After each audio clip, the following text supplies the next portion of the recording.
Seborreia keratozu nədir? Seborreia keratozu dərinin üst qatından əmələ gələn xoşxəssəli dəri törəməsidir. 40 yaşında üzəri insanlarda əmələ gəlir. Təəssüf ki, insanlar onu yeni bir hal əmələ gəlməsi kimi qəbul edirlər və pasientlərdə belə bir fikir formalaşır. Hala əl vurmaq olmaz. Əl vurduğumuz zaman bədhəssəli bir şişə çevrilə bilər. Amma bu fikir yanlışdır. Bu səbəbdən dolayı pasientlər həkimə müraciət etmirlər və seborreia keratoz ocaqları böyüyüb üzəri zelə bənzər bir görünüş alır. Müalicə metodları nədir?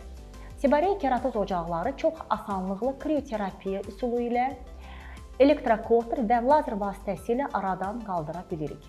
Götürülməsə hansı ağırlaşmalar olur?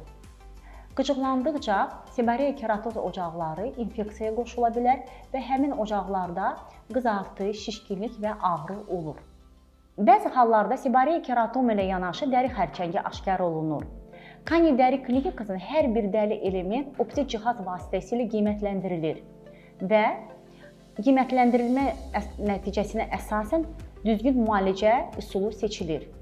Buyurun dəri sağlamlığınızı Kani dəri klinikasına etibar edin.